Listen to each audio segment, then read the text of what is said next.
India आके जनाब थोड़े कश्मीर दे नाल की कर रहा है थोड़ी पॉलिसी ये है कि जी हम कश्मीर का नक्शा डाल देंगे। भाई ठीक है, अपना नाम भी अजित देओल रख दो, बाप का नाम मोदी रख दो, समझो कि हमने हिंदुस्तान पे भी कब्जा कर दिया, इस्लामाबाद का नाम दिल्ली रख दो। ये क्या ड्रामेबाजी है? श्रीनगर वो बना देंगे, हाईवे बना देंगे। वाह भाई वाह, ये किसको राजी कर रहे हैं? कौम को वो बना रहे हैं जो लफ्ज में यहां पर यूज नहीं करना चाहता कि यहां पर फैमिलीज देख रही होती हैं इंटरव्यूज। लिहाजा प्रैक्टिकली कुछ करना है तो करो, ये मदारियों वाले काम ना करो कि जहां बंदर मदारी ने बंदर को नचाया, कौम इकट्ठे होकर तालियां बजा रही है ना। इस तरह नहीं चलेगा। कब तक इस कौम को धोखा दोगे? इसमें इन्होंने बड़ी गलती की है। एक तो सबसे बड़ी गलती ये की है कि इन्हें 1 मिनट खामोश नहीं रहना चाहिए था, इन्हें 2 मिनट खामोश रहना चाहिए था, ताकि कश्मीर के साथ फ़लस्तीन भी आज़ाद हो जाता। फिर इन्होंने पहले एक तराना बनाया, इंडिया जा जा कश्मीर से निकल जाए। कश्मीर से इंडिया नहीं निकला तो जा छोड़ दे मेरी वादी नहीं होना चाहिए था, इंडिया दफा हो जा कश्मीर से निकल जा, शायद वो निकल जाता। मतलब आप लोगों को इस तरीके से चलना चाहिए। तीसरा ये कि आपने सिर्फ मतलब है कि मकबूजा कश्मीर को उठा के पाकिस्तान के नक्शे में डाल दिया। भाई जूनागढ़ को क्यों नहीं डाला, हैदराबाद दक्कन को क्यों नहीं डाला, आसाम को क्यों नहीं डाला, वो भी आज़ाद हो जाते। लिहाजा इन्हें ऐसे स्टेप्स लेने चाहिए, क्योंकि जिहाद तो होता नहीं है। लिहाजा आपको अभी तराने अच्छे बनाएं, और अगर इस तराने से कि इंडिया दफ़ा हो जा कश्मीर से निकल जा, इससे भी नहीं आज़ाद होता, तो एक ऐसी फिल्म बनाएं जिसमें ये भाई साहब जो हैं ये खुद हीरो का रोल प्ले करें और मोदी को मार मार के कश्मीर से भेजें, ज़रूर निकलेगा वापस। जिस तरह वो नहीं कहते घर में घुस के मारेंगे फिर उनके कब्जे को हमने मार मूर के बाहर भेजा। बीच में अच्छे स्टेप हमारे हैं, लेकिन ये है कि कश्मीर के मामले में बड़ा बुज़दिलाना पॉलिसी है, बहुत ज़्यादा। जाके बार्ड वायर लगा के आ गए LOC पे, क्या यानी कि आपने खुद डिक्लेयर कर दिया कि उधर तुम इधर हम, क्या तुक बनती थी? जाके अमेरिका के प्रेशर में आके आपने जैश ए मोहम्मद को, लश्कर तैयबा को, और तीसरी कौन सी थी, हिजबुल मुजाहिदीन को दहशतगर्दों की फहरिस्त में डाल दी है। फिर कौन जाएगा जिहाद करने के लिए? आप लोग जब एक बगैर तनख्वाहों के शहादतें देने वालों को आप लोग अगर दहशतगर्द कह रहे हैं, तो मुझे बताओ, एक बंदा जो पाकिस्तान के लिए शहादत देता है, उसकी कब्र के कुतबे पे पाकिस्तान का नाम, उसके कफन पे पाकिस्तान का नाम, पाकिस्तानी परचम उसका कफन है, उसकी कफन पे उसके खून से पाकिस्तान लिखा जाता है, और आप पिंड के चौधरी के प्रेशर में आके उसे दहशतगर्द कह दें, क्या उसका बच्चा जब जवान होगा पाकिस्तान के लिए शहादत देगा? कभी भी नहीं। वो कहेगा वो तो मेरे बाप जो इसके लिए शहादत दे रहा है उसको दहशतगर्द बना के पेश कर रहे हैं। लिहाजा ये बुज़दिलाना पॉलिसी नहीं।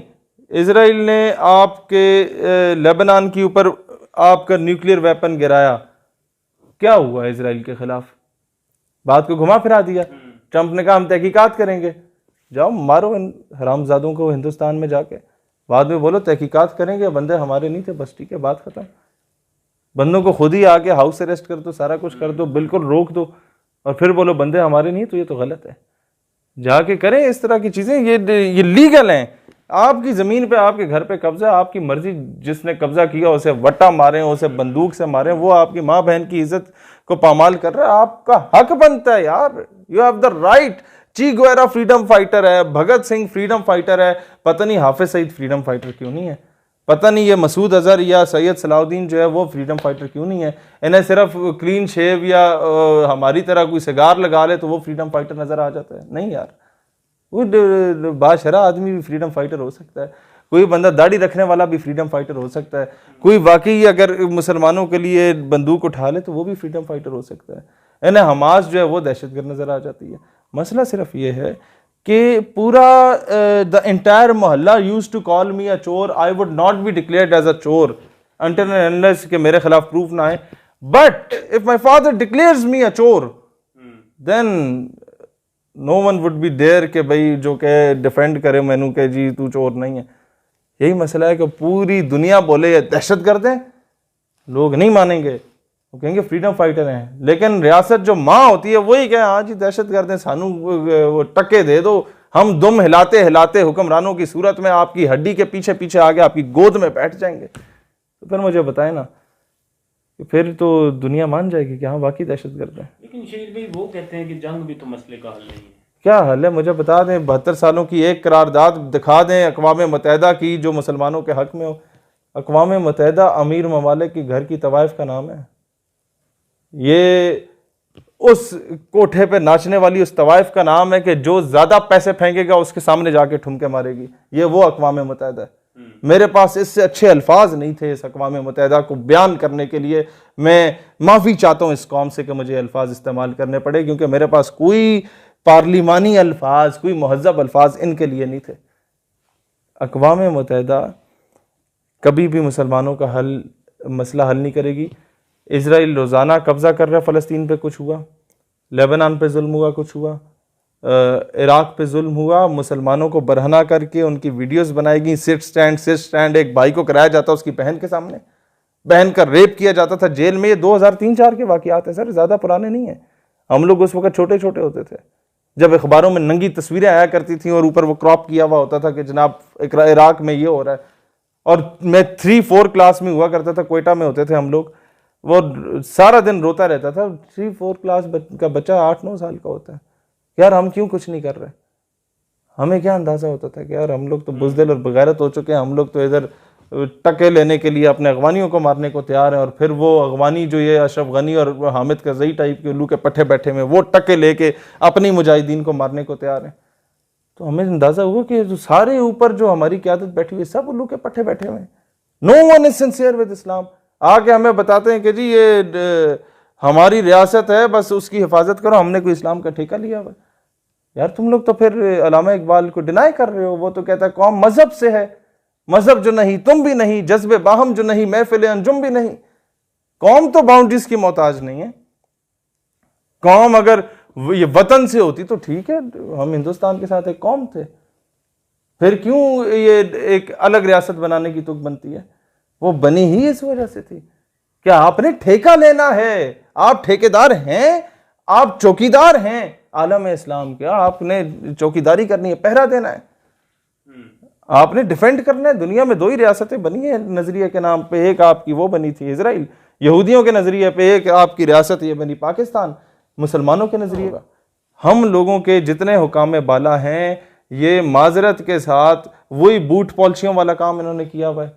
वही ये उनके वो घोड़े पाल ज़मीन उठा के रखी हुई है अंग्रेज़ों की, वही इन्होंने हरकतें टिपिकल चूड़ों वाली इन्होंने की हुई हैं कि इन लोगों ने कभी भी उम्मत के बारे में नहीं सोचा। और ऐसे ही लोगों को पाल पोस के मगरब देखें, हमारे लिए वैक्सीन, मेडिसन या हमारे लिए किसी किस्म की ये कतरे शतरे ड्रॉप्स शॉप्स नहीं बनाता, सिर्फ लीडर्स भी बनाता है, प्लांट किए जाते हैं। तो मैं अब नाम लूंगा शौकत अजीज का तो हमारे अटक वाले लोग नाराज होंगे। मैं अगर नाम ले लूं जनाब मलाला का तो ये सो कॉल्ड लिबरल तबका नाराज हो जाएगा। ये आप देख रहे हैं, ये वजारत उज़्मा की कैंडिडेट बन के आ जाएगी और लिख ले मेरी अल्फाज, आफिया सिद्दीकी को खान ना लाया तो मलाला यूसुफजई से वापस ले आएंगे ये लोग। और वो इस कंडीशन में लाएंगे, अल्लाह ना करे ऐसा हो, लेकिन वो इस कंडीशन में लाएंगे कि वो ना बोल सके और ये मलाला भी सिंपैथी गेन करके दुख्तर मिल्लत बन जाए। और अगर आफिया सिद्दीकी उस दौर में ना भी हुई या पहले किसी तरीके से आ गई, अल्लाह करे कि हमारी वो माँ और इस कौम की बेटी आ जाए, लेकिन अगर वो आ गई और ये कार्ड मलाला से रह गया तो आप लिख लें मलाला से ये अरबों रुपए की एड भी दिलवाने को तैयार होंगे कश्मीर के नाम पे। ये वो भी कर लेंगे। कौन तैयार होंगे? आपके जो ऊपर बैठे हुए हैं अमेरिका, ये इसको दुख्तर मिल्लत दुख्तर पाकिस्तान बना के आपके ऊपर इम्पोज करेंगे सर। ये और ये जो उसके सिंपथाइजर्स जो उनके कुत्ते नहलाने वाले हैं वो यहाँ पर उसे अपना वजीर आज़म भी मान लेंगे। वो ये नहीं देखेंगे कि हमारी पार्टियों की 60-60 40-40 साल की जदोजहद है, वो नज़रअंदाज कर देंगे। बोलेंगे ठीक है ऊंज नहीं तो इंच सही, कमीशन तो हमें मिलेगा। मलाला ऊपर बैठ के ठीक है, और मलाला आगे बड़ी प्यारी प्यारी बातें करेगी, लेकिन होगा क्या कि नीचे जो उसके चेले चापलूस बिठाए जाएंगे, आपका फॉरेन मिनिस्टर वही होगा जो उनका चाहने वाला होगा, आपका इंटीरियर मिनिस्टर वही होगा जो उनका चाहने वाला होगा। बाकी यही होगा कि आपके दरबारों पे बड़े बड़े उर्स मेले होंगे, मलाला जाके चादर भी चढ़ा देगी, कौम कहेगी मलाला बड़ी नेक है जनाब, ये तो बरेलवी है। वहां जाके तबलीगी मरकज में भी जाके पैसे दे आएगी, वो बोलेंगे जी देवबंदी है। वहां जाके आपके जो मातम के जुलूस होंगे वहां पर भी आगे आगे आ जाएगी। ये सारे खुश होंगे। होगा क्या कि अंदरूने खाना जनाब आपके तमाम कानून तब्दील होंगे। ये लिख लीजिएगा। और कानून तब्दील हो जाए ना आप खोखले रहते हैं। मुल्ला को जो दी हिंद में सजदे की इजाजत, नादा ये समझ बैठा है कि इस्लाम है आजाद। ये हाल होगा हमारा। हम कहेंगे जी हम तो बड़े आजाद फिजाओं में जी रहे हैं।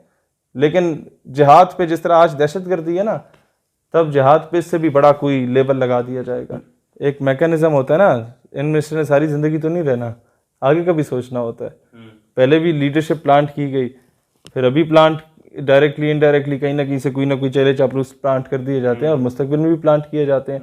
ये हमारी तरह बेवकूफ़ तो है नहीं, हम तो सिर्फ सोचते हैं अगले इलेक्शन जनाब 3 साल बाद 2023 में इलेक्शन आएगा तो असी जनाब जाके जंड तो खड़े हो जाएंगे, या फलाना जड़ा मलक साहब आके तो खड़ा हो जाएगा। नहीं, ये they think for the centuries, at least they think for the decades कि जी हम अगले 10 साल अगले 100 साल क्या करेंगे। ये लॉन्ग टर्म मेजर्स लेते हैं। हम तो यही होता है कि जी असी जाके काउंसलर बन जाएंगे, ना, इस तरह नहीं होगा। ये बहुत आगे का सोचते हैं, इसलिए ये लोग थ्रू प्रॉपर चैनल चलते हैं, और हम लोग वही गुलामी तावील का फंदा जो कोई सयाद लगा दे, ये शाख नशेमन से उतरता है बहुत जल्द, वही कि कोई नंगा उठ के आ जाए, हम बोलेंगे बाबा जी बड़े मजजूब हैं।